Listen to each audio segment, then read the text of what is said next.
The Detroit Lions are looking to trade Jamie Collins. Let's Talk Lions. Welcome back to an all-new episode here at Let's Talk Lions. I know some of you are wondering, where have you been? And you know what? That is a fair question, but the truth is I have been everywhere, man. I have been everywhere. Truthfully, went out to Green Bay, went to the game. In fact, I have a vlog coming your way of the entire experience, the entire weekend experience. That will be dropping soon, if not today, then tomorrow, for you to be able to watch. It was a blast. However, quite frankly, I didn't have a lot of time to do a breakdown, really kind of gauge the game, everything that we saw, so it is what it is. But we're just going to roll into this next week against Baltimore. Today, I want to talk about the fact that news has dropped. Dan Campbell came straight out and said it, because basically what we've seen is over the last 2 days, Jamie Collins has not been practicing. Well, the question is why? Why hasn't he been practicing? Well, Dan Campbell came out and said, we're looking to trade him. We're putting him on the trade block. We have some suitors, as he said, similar to that of the Odyssey. Remember when Odysseus comes home and he's like, well, all these dudes around my house. And his wife is like, you've been gone for like 9 years, bro. So the men came to, they want to marry me. And he's like, no. So Jamie Collins is on the trade block. There are suitors. We don't know who they are, at least not yet. Nobody has come forth. Campbell didn't say who. There are, you have your speculations based on linebackers and whatnot. However, I want to begin by saying I was never a fan of bringing Jamie Collins onto the Detroit Lions in general. Back when this move was made, it just sort of felt like a stopgap maneuver by the previous regime, and it never settled well. Never fit right, I didn't think, for Detroit. Didn't fit right for this team, for this defense. It just never felt right. Too many years for too many dollar bills. Didn't love it. But I must say, I was super happy back in the offseason when Collins and the Lions came to an agreement in order to renegotiate his contract. In doing so, was able to lower the amount of dollar bills. It opened up some possible areas for us to be able to make moves, bring some other guys in by restructuring that contract. Now, Collins did lead the Lions in the most amount of tackles made in the 2020 season. You're looking at 101 tackles. So some people might say, well, Jay, why were you not a fan? Why did you want to get rid of him? Why did you never want him here in the first place if he was our leading tackler? Well, a couple reasons. He just never seemed to fit the bill, or never really seemed like he loved being here. And sure, he may have had the most tackles, but our defense was truly atrocious, so it's not the biggest deal to me. And so at this moment, you might say, well, then why do you want to get rid of him now?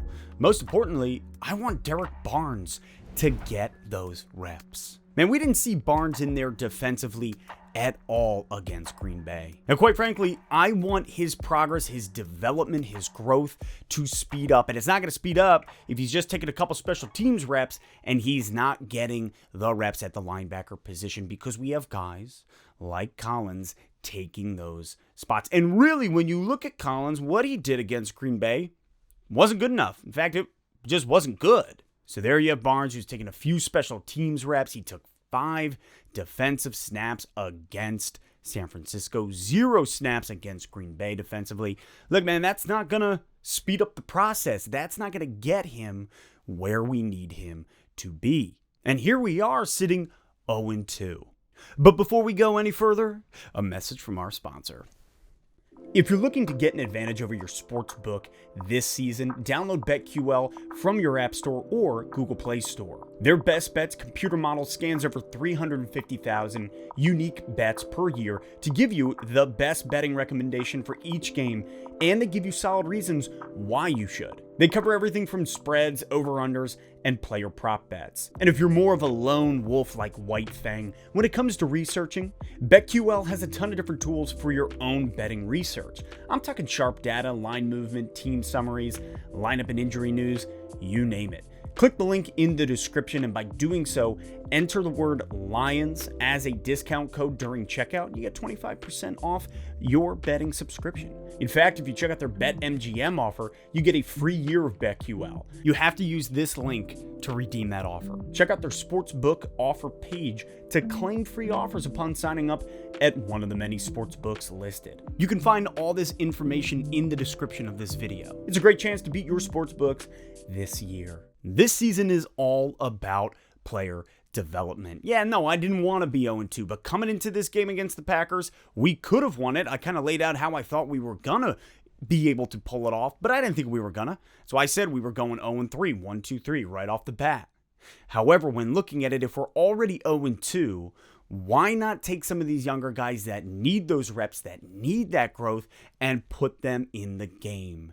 Jamie Collins, who played poorly against Green Bay, there's no reason to. I'm sure there's another team out there that could actually use him, that could use his skill set, but Barnes has shown promise. We saw him in the preseason. We saw what he's able to do. We can see that glimpse, that glimmer of hope that he's going to bring to the linebacking core with his size and his speed. To me, it's a no-brainer. You got to get him in there, especially coming up against Baltimore.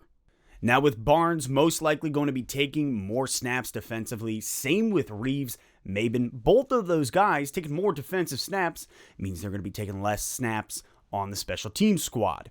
That is why the Lions have signed Josh Woods from the Chicago Bears practice squad. Woods was an undrafted free agent back in 2018. In 2020, he took over 270 snaps on the special teams unit in, I believe, 15 games total. Also, something to note, PFF did grade him as the 13th best special teams player in the NFL overall. Interesting that he's sitting on Chicago's practice squad. Well, not anymore. All in all, I actually really love all of these moves. I wanted to walk away from Jamie Collins this offseason. I wanted to move away from him, but the money was too much. And then he was able to restructure the deal with the Lions. So that kind of gave like a breath of like, okay, like there's other stuff we can do. And then in the 4th round, the Lions pick up Derek Barnes. At this point, to me, get the young guy in there. Let him get those reps. Let Barnes learn, grow, develop. I love these moves, and we're probably going to see a little bit more of Beckett out there as well with everything that is transpiring. But let me ask you guys, how do you feel? How do you feel about Jim Collins moving on, being traded away? It hasn't happened yet, but it is in talks. You guys feel good about that? Do you feel good about bringing Derek Barnes in, letting him get those reps? Drop it in the comments. And that is it for today. And as always, I'll catch you next time on Let's Talk Lions.